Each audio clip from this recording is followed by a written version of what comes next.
Financial markets పై పట్టు సాధించాలనుకునే వాళ్ళు Revanth conduct చేసే వెబినార్ కోసం ఈ నెంబర్ కి కాల్ చేయండి. Welcome to Vishnu talks. నేను మీ విష్ణు. ప్రస్తుతం నాతో పాటు క్వాలిఫైడ్ పర్సనల్ ఫినాన్స్ ప్రొఫెషనల్ చారీ గారు ఉన్నారు. వారితో మాట్లాడదాం. సార్ చారీ గారు నమస్తే sir. Welcome to Suman TV. నమస్తే అండి. సార్ చారీ గారు, ఇవాళ అంశం ఏంటంటే హై రిటర్న్స్.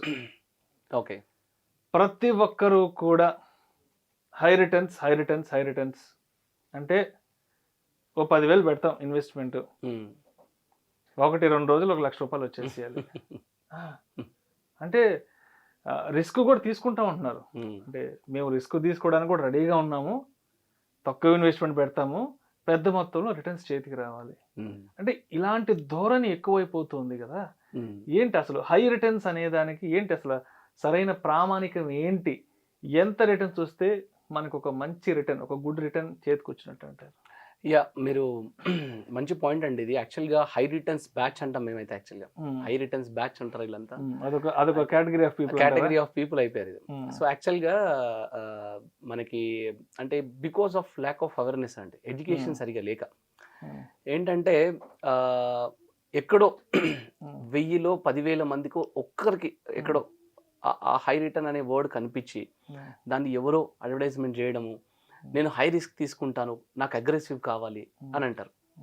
యాక్చువల్గా వీళ్ళ గ్రోత్ని ఎవరో స్టాప్ చేయట్లేదండి, వాళ్ళ గ్రోత్ని వాళ్ళే స్టాప్ చేసుకుంటారు. ఇప్పుడు ఒక కంపెనీ ఉందండి, వాళ్ళ బాస్ ఏం చేశాడంట అంటే మీరు చేస్తున్న అభివృద్ధిని, మిమ్మల్ని మీరు మీ అభివృద్ధిని అంతా కూడా మీరు గ్రో కాకుండా ఆపే ఒక వ్యక్తిని ఇవాళ చంపేయబడ్డాను, ఆయన శవపేటికలో ఆయన తీసుకొస్తున్నారని చెప్పేసి స్టాఫ్ అందరు చెప్పారంట. మన అభివృద్ధిని అడ్డుకునే వాళ్ళు ఎవరు, అంతా ఇది చేసే వాళ్ళు ఎవరు అని చెప్పి స్టాఫ్ అందరూ వచ్చి చూడడం స్టార్ట్ చేశారంట. ఆ శవపేటిక డోర్ ఓపెన్ చేయగానే అందులో పెద్ద అద్దం ఉందంట. వీళ్ళు తొంగి చూస్తా ఉంటే వాళ్ళే కనిపిస్తున్నారు, వాళ్ళ ముఖాలు వాళ్ళకే కనిపిస్తున్నాయి. అంటే దాని అర్థం ఏంటంటే వాళ్ళ అభివృద్ధిని వేరే ఎవడో ఆపట్లేదు, వాళ్ళ అభివృద్ధిని వాళ్ళే ఆపుకుంటున్నారు.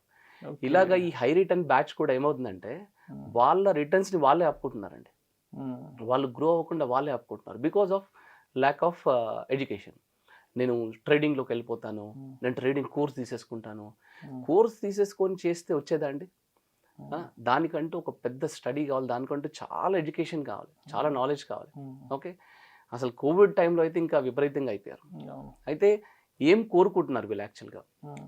Aggressive, very aggressive. Okay, very aggressive and high return రెండు వేరండి. నేను హై రిస్క్ తీసుకుంటాను, హై అగ్రెసివ్గా ఉంటానని కోరుకోవడం వేరు, నేను హై రిటర్న్స్ రావాలి నాకు అని కోరుకోవడం వేరు. హై రిటర్న్స్ రావాలి అంటే కనీసం దానికి సొల్యూషన్ ఉంది. నేను ఈ రెండింటికి చాలా చాలా చాలా డిఫరెన్స్ ఉంటుందని నేను మీకు క్లియర్గా ఎక్స్ప్లెయిన్ చేస్తాను. ఇవన్నీ ప్రాబ్లం ఏంటంటే తెలిసి చేయడం. ఫర్ ఎగ్జాంపుల్, ఒక ఆయన కచోరీలు, సమోసాలు అన్నీ బాగా తిన్నాడంట. తినేసి స్టమక్ బాగా ప్రాబ్లమ్ అయ్యి హాస్పిటల్ అడ్మిట్ అయ్యాడంట. ఓకే, అడ్మిట్ అయిన చూడడానికి వాళ్ళ రిలేటివ్స్, ఫ్రెండ్స్ అందరు వచ్చారంట. వాళ్ళందరూ ఫ్రూట్స్ అవన్నీ పట్టుకొని వచ్చారంట. ఆయనకి ఇచ్చేసి దాని తర్వాత వాళ్ళు క్యాంటీన్కి వెళ్ళి వాళ్ళు సమోసాలు, కచోరీలు తినడం స్టార్ట్ చేశారంట. చూడండి, అంటే వాడు హాస్పిటల్ అడ్మిట్ అయిందే అవి తిని, వీళ్ళు ఆయన చూడడానికి వచ్చి, ఇది నిజంగా జరుగుతున్న ఫ్యాక్ట్ అండి. అంటే మనం తెలిసి తప్పు చేస్తున్నాం. ఎగ్జాంపుల్ ఎందుకు చెప్పానంటే, స్టాక్ ట్రేడింగ్లో లాస్ అయ్యి ఫలానా వ్యక్తి ఆత్మహత్య చేసుకున్నాడంట, ఇందులో లాస్ అయ్యి ఆత్మహత్య చేసుకున్నాడంట అని మనం డైలీ వింటూ ఉంటాం.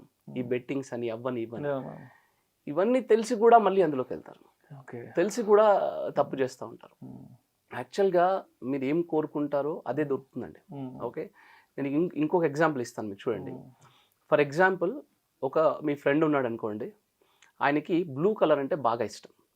ఓకే, మీరు తనకి అంటే తను ఏంటంటే షర్ట్ కొన్న బ్లూ కలరే, తన కార్ కొన్న బ్లూ కలరే, ఇంట్లో కూడా బ్లూ కలరే, అన్ని బ్లూ కలర్ కొంటా ఉన్నాడు. మీరు తన బర్త్డేకి వెళ్ళి ఒక గిఫ్ట్ ఇవ్వాలనుకోండి, మీరు ఏ కలర్ గిఫ్ట్ ఇస్తారండి? ఆబ్వియస్గా తనకి ఏది ఇష్టం, బ్లూ కలర్ గిఫ్ట్ ఇస్తారు. మనకు ఐడియా ఉంటుంది, మన ఫ్రెండ్ కాబట్టి ఆయనకి బ్లూ కలర్ ఇష్టం కాబట్టి మీరు ఆబ్వియస్గా బ్లూ కలర్ గిఫ్టే ఇస్తారు, తనకు నచ్చుతుంది కాబట్టి. అలాగే మీరు ఏదైతే ఆలోచిస్తారో, మీరు ఏదైతే కోరుకుంటారో, ఫర్ ఎగ్జాంపుల్ ఒక సాడ్ సిచ్యువేషన్ వచ్చింది అనుకోండి, అది ఆ సాడ్ని తలుచుకుంటూ బాధపడుతూ ఉన్నారనుకోండి, యూనివర్స్ కూడా మీకు మళ్ళీ బాధని గిఫ్ట్గా ఇస్తుందండి. ఓకే, మీరు ఎలాగైతే మీ ఫ్రెండ్కి ఇట్లా నచ్చిన కలర్ గిఫ్ట్ ఇస్తున్నారో అట్లాగే యూనివర్స్ కూడా మీరు బాధపడితే బాధని గిఫ్ట్ ఇస్తారు. అంటే మనం ఏదైతే కోరుకుంటున్నామో మళ్ళీ అది తిరిగి అదే వస్తుంది. ఎగ్జాక్ట్లీ, మీరు ఏదైతే కోరుకుంటున్నారో బలంగా, అంటే ఆ సాడ్ సిచ్యువేషన్ ని నాకు బాధ అవుతుంది అని కోరుకుంటున్నారు అనుకోండి, యూనివర్స్ కూడా అదే గిఫ్ట్ ఇస్తుంది. మీరు సంతోషమైన విషయాన్ని పట్టుకొని సంతోషపడతా ఉండండి, మీకు సంతోషాన్ని యూనివర్స్ గిఫ్ట్ గా ఇస్తుంది. అట్లా ఏదైనా సరే. ఇప్పుడు వీళ్ళు ఏం కోరుకుంటున్నారంటే హై రిటర్న్స్ కోరుకోవట్లేదు, హై రిస్క్ కోరుకుంటున్నారు. నాకు హై రిస్క్ కావాలండి, నేను అగ్రెసివ్ గా పెడతానండి, నాకు పర్వాలేదండి 5 years 10 years టైం ఇస్తానండి అంటున్నాను. అసలు అగ్రెసివ్ హై రిస్క్కి హై రిటర్న్స్కి తేడా ఉందండి. ఓకే, ఈ అగ్రెసివ్ హై రిస్క్ తీసుకునే వాళ్ళు టార్టైస్ ర్యాబిట్ స్టోరీ ఐడియా ఉంది కదండి. సో ర్యాబిట్ స్టోరీ అనమాట వీళ్ళందరూ కూడా. ఈ అగ్రెసివ్ అంటే రిటర్న్స్ ఇచ్చే ప్రోడక్ట్స్ కూడా ఉన్నాయి. ప్రాబ్లం ఏంటంటే మార్కెట్లో ఏ ప్రోడక్ట్ కూడా ఇలా స్ట్రైట్గా రిటర్న్స్ ఇవ్వదండి. గ్రాఫ్ అనేది ఇక్కడి నుంచి మొదలుపెట్టి ఇక్కడి వరకు స్ట్రైట్గా రిటర్న్స్ ఇవ్వదు. అదేమవుతుందంటే మార్కెట్ అప్స్ అండ్ డౌన్స్ని ఫాలో అవ్వకుంటూ వెళ్తూనే మనకి నిజమైన హై రిటర్న్స్ వర్కౌట్ అవుతాయి అన్నమాట. ఈ అగ్రెసివ్ హై రిటర్న్స్, ఈ అగ్రెసివ్ హై రిస్క్ అనే కేటగిరీ ఆఫ్ ఇన్వెస్ట్మెంట్ ఆప్షన్స్ అన్నీ కూడా ర్యాబిట్ లాగా స్పీడ్గా వెళ్తాయి, ఒక దగ్గర రెస్ట్ తీసుకుంటాయి. అంటే for example sectorial kind of funds లాంటివి అనుకోండి, సెక్టోరియల్ కైండ్ ఆఫ్ స్కీమ్స్ లాంటివి అనుకోండి, ఇవన్నీ కూడా ప్రతి సెక్టార్కి ఒక సైకిల్ ఉంటుందండి. స్పీడ్గా ఒక దగ్గరికి వెళ్ళి అక్కడ పడుకుంటుంది. అట్లాగా ర్యాబిట్ రేస్ అనమాట అది. అదే టార్టాయిస్ చూడండి, కన్సిస్టెంట్గా వెళ్తానే ఉంటుంది, కన్సిస్టెంట్గా వెళ్తారు. End of the day race ఎవరు గెలిచారు? మనం చిన్నప్పటి నుంచి చదువుకుంటానే ఉన్నాం. ఓకే, అయితే నిజమైన హై రిటర్న్స్ రావాలి అనుకునే వాళ్ళు, నిజమైన హై రిటర్న్స్ కావాలి అనుకునే వాళ్ళు హై రిస్క్ కంటే కూడా కన్సిస్టెన్సీని మెయింటైన్ చేయాలి. హై రిస్క్ కంటే కూడా కన్సిస్టెన్సీ, ఇది చాలా చాలా ఇంపార్టెంట్ పాయింట్ అండి. మనం ఏం చూడాలి అంటే మన కాంపౌండింగ్ ఎఫెక్ట్ ఫార్ములా ఎక్కడ ఉంటుంది? R/100 అండి. వీళ్ళందరూ ఏం చేస్తున్నారు? ఆర్ని చూస్తున్నారు, రిటర్న్స్ని చూస్తూ ఉన్నారు. నాకు 20% రిటర్న్ కావాలి, 30% రిటర్న్ కావాలి. నాకు 30% రిటర్న్ 5 yearsలో వచ్చిన దానికంటే నాకు 15% 10 yearsలో వచ్చింది ఎక్కువ ఉంటుంది. ఎందుకంటే ఇట్ ఈస్ కాంపౌండింగ్. సో మనం పట్టుకోవాల్సింది టెన్యూర్ని పట్టుకోవాలి మనం. So tortoise, T=10 and T=tortoise, రెండు మ్యాచ్ అయ్యాయి. సో బేసిక్గా మనం ఏం చేయాలి అంటే నిజమైన హై రిటర్న్స్ కావాలి అనుకునే ప్రతి వ్యక్తి కూడా ఫస్ట్ ఆఫ్ ఆల్ తనకున్న డ్రీమ్ని ఆన్ పేపర్ పెట్టాలి. ఆన్ పేపర్ పెట్టి దాన్ని ప్రాక్టికాలిటీలోకి తీసుకురావాలి. తీసుకొచ్చి అప్పుడు నేను ఏ పొజిషన్లో ఉన్నాను, నేను ఏ పొజిషన్కి వెళ్తూ ఇన్వెస్ట్ చేసుకుంటూ వెళ్ళాలి. సపోజ్ మీరున్నారు ఒక 20 years నేను జాబ్ చేసింది చాలండి, నాకు 20 years, నా ఏజ్ 50 వచ్చేసరికి నాకు 10 కోట్లు కావాలి, 5 కోట్లు కావాలనేది ఒక డ్రీమ్ ఉందనుకోండి మీకు. ఆ డ్రీమ్ని ఆన్ పేపర్ తీసుకురావాలి. మీకు థాట్ని స్లోగా ప్రాక్టికాలిటీలోకి తీసుకురావాలి. తీసుకొచ్చి కన్సిస్టెన్సీ ఇన్వెస్ట్మెంట్స్ని ఇన్వెస్ట్ చేసుకుంటూ వెళ్ళాలి. అక్కడ మీకు 12 to 15% రిటర్న్ వర్కౌట్ అయిన 20 yearsలో that will be very high return. అంతేగాని ఇవాళ డబ్బు ఇన్వెస్ట్ చేసేసి నాకు మీరు అన్నట్టు మరుసటి రోజు 10,000 పెడితే ₹1,00,000 కావాలనేది ఫస్ట్ ఆఫ్ ఆల్ ఆ థాట్ ప్రాసెస్ రాంగ్ అండి. అందులోకి దయచేసి వెళ్ళకండి. అగ్రెసివ్ అండ్ హై రిస్క్ ఇవి వేరు, హై రిటర్న్స్ వేరు. సో అగ్రెసివ్ హై రిస్క్ అనేవి మాత్రం మీకు ర్యాబిట్ రేస్ లా ఉంటుంది, పరిగెట్టి పడుకుంటుంది.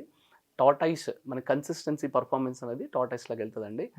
లాంగ్ టర్మ్ కన్సిస్టెంట్ని సెలెక్ట్ చేసుకోండి, హై రిటర్న్స్ ఆటోమేటిక్గా వస్తాయి. మీకు ఆ బ్లూ కలర్ ఎగ్జాంపుల్ చెప్పాను కదండి, యద్భావం తద్భవతి. మీరు ఏం కోరుకుంటున్నారు? మీరు కోరుకునే కోరికలోనే ప్యూరిటీ ఉండాలండి. మీకు హై రిటర్న్స్ కావాలి అని కోరుకోండి, అప్పుడు మీకు ఇలాంటి కన్సిస్టెన్సీ రేంజ్కి వెళ్తారు. అంతేగాని నాకు హై రిస్క్ కావాలి, నాకు హై అగ్రెసివ్ కావాలి అనుకుంటే మీకు హై అగ్రెసివ్ హై రిస్క్ వస్తుంది తప్ప హై రిటర్న్ రాదు. Thank you sir, thank you so much Hari గారు. థ్యాంక్స్ అండి, నమస్తే.